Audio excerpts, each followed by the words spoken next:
Toastmasters guest, good morning to one and all. Before I begin, may I know how many of you are going to contest at the Humorous Speech Contest? I see Dinesh. Only one person would contest at the Humorous Speech Contest? Well then, bye-bye. Let me go.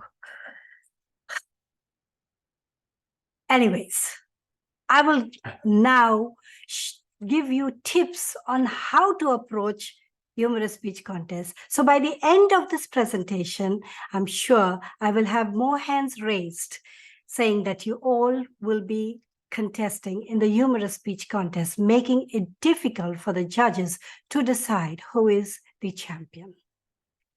So, first of all, unlike the International Speech Contest, you have to ensure that you deliver your speech, the humorous speech, with a message and giving the fact that it has to be humorous.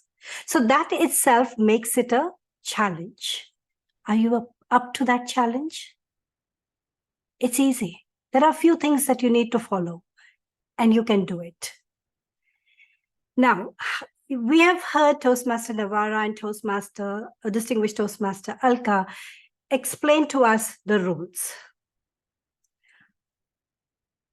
Let me tell you that the best part of Humorous Speech Contest is, unlike International Speech Contest, is that you don't have to worry about completing level 1, level 2. You could be new to the club. You could have just finished delivering your icebreaker speech. And if you have that funny bone, go ahead and register yourself for the Humorous Speech Contest. You will do well. You will be representing your club. So go ahead. If you have a funny bone, go ahead and give your name. Prepare yourself for that speech. Having said that, since for the new members and for the old contestants who have been doing it over and over, let's look at what are the do's and don'ts, or rather the rules of Humorous Speech Contest. And this is from the Speech Contest Rulebook of Toastmasters International. So there are two things that a humorous speech contestant should take care of. The first being the speaker must avoid. Pay attention, must avoid potentially objectionable language, anecdotes, and material. What does that mean? Objectionable language would be use of curse words. So please abstain from using curse words, name calling, or belittling any community or any person in the audience or anywhere.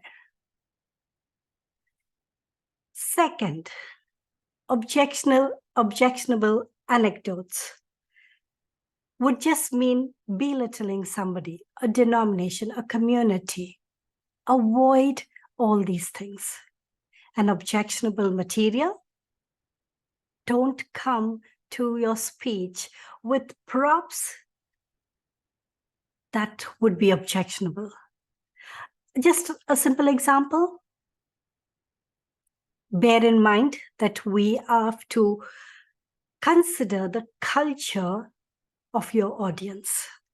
So don't walk into your speech with a bikini, for example. That's how you would take care of how not to use objectionable language, anecdotes, and material. Coming to point number 2, the speech must be thematic in nature. Now that would mean having an opening, a body, and a conclusion, very much like the International Speech Contest. And of course, it should arrive at a message. And as I said, the challenge here is to deliver that message with humor. Now, having said that, The speech should not be a stand-up comedy, meaning having series of one-liners taken from the net. Do not make a collection of jokes from the net and bring it as your speech. Well, if you need to, one or two, fine, where you would make reference saying that this is taken from the net. But otherwise, your speech should be your speech. So let it have an opening, a body, and a conclusion with a message. And being a humorous speech, don't let it be a monologue. Let there be variety in your speech. Don't just stand plain blank and deliver the speech. You've got so much more to express in a humorous speech. So taking these 2 points into consideration, we now move on to how we can prepare, practice, and deliver the speech. And that I am going to explain from my experience. It's not in the rule book, but something that I learned in the process of having to take part in the humorous speech contest. So the first thing in preparation I would be to first write down your speech. It's very important you write down your speech, keeping in mind what I just mentioned, it should be thematic with an opening body conclusion, and it should not contain any objectionable language, material, or anecdotes. So your speech would definitely need a purpose with humor. So when you write your speech, you will ensure that all this is taken care of. If you do not write your speech, there is a tendency that you would by mistake have any of those things that you should not be having in your speech. It's a contest, so you need to ensure that you have it written down. The second point in preparation I would like to share is that do not poke fun at others in your humorous speech contest, at your humorous speech contest. Like, it's okay to poke fun at your spouse, but of course with their permission, because otherwise you may not get dinner or you may have to sleep on the couch. So ensure that you get permission from your spouse and poke fun at your spouse in your speech. I have done it, I have got permission, and we are doing great.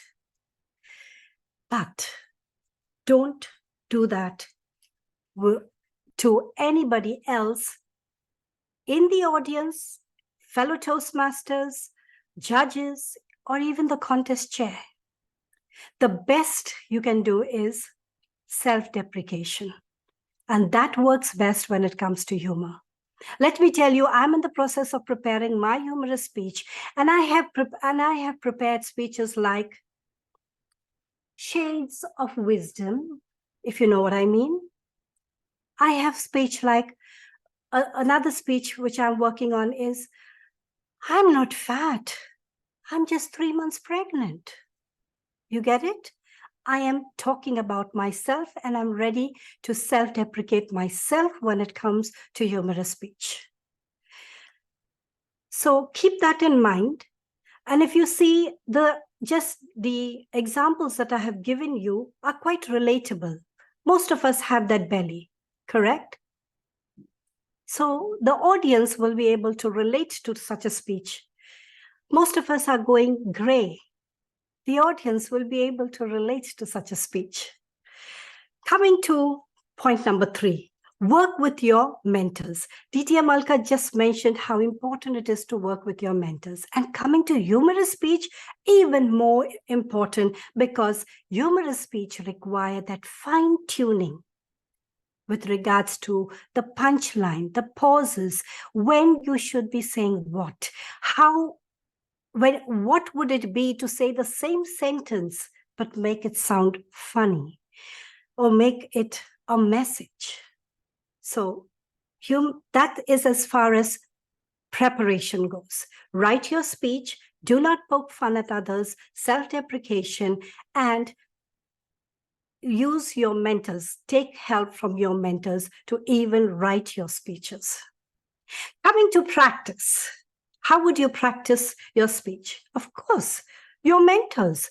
Go to your mentors. This is the speech we worked on. Let's practice. Tell me what I can do better.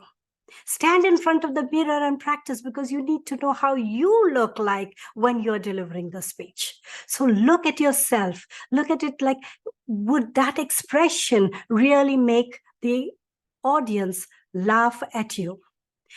And then, of course, practice with timing.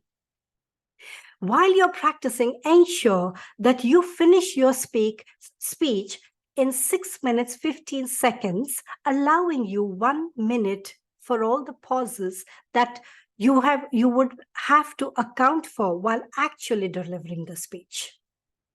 Because you would have to wait for audience response when you are delivering a humorous speech.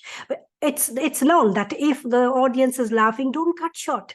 Let them enjoy that moment, laugh, and then you continue your speech. So allowing that time, make sure you finish your speech when you're practicing 6 minutes, 15 seconds, and you will be safe to finish your speech at the time of delivery, considering 7 minutes, 30 seconds within that time.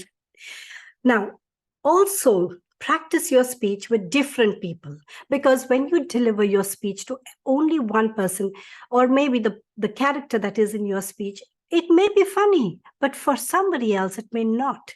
So go through a series of different audience, your club, be a test speaker, even if it means an humorous speech, take it up as a test speech. Ask your friends, people who are not in that speech, of course, as I said, not many people. So if it's your husband in the speech, don't practice with your husband, but somebody else who will tell you, point out to you what you can do better. And coming to delivery, it's a humorous speech, so let there be enthusiasm. Roll on the floor. Of course, please don't get off the marked area, and don't blame me because I said roll on the floor. What I mean is use the floor to the maximum, because that's where you will be able to express yourself. Use the props that you want to, and let them be the appropriate props which will enhance your speech. And of course, pause, look at the audience, and then deliver your punchline. That's most important. The timing in delivering your punchline is very important. And that is about preparation, delivery, practice, and delivery. If there are any questions, please put them in the chat, and our head of education will take care of your questions. Now, there's one thing that I want to mention, and that is, this is the question that comes up when humorous speech from humorous speech contestants. Let me address it. The judges will consider their own response as audience response. We are going in for a hybrid contest. So to ensure that it is fair on all contestants, the judges will be considering their own response as audience response. I hope that is clear. And there will be an official statement coming out from the PQD office on this. This is what I've been told.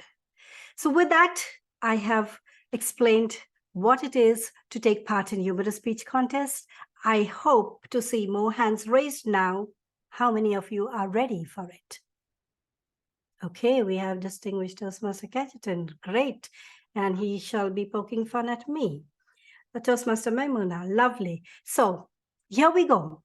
All the best, and I'll see you on the humorous speech stage. Thank you so much. Over to MC.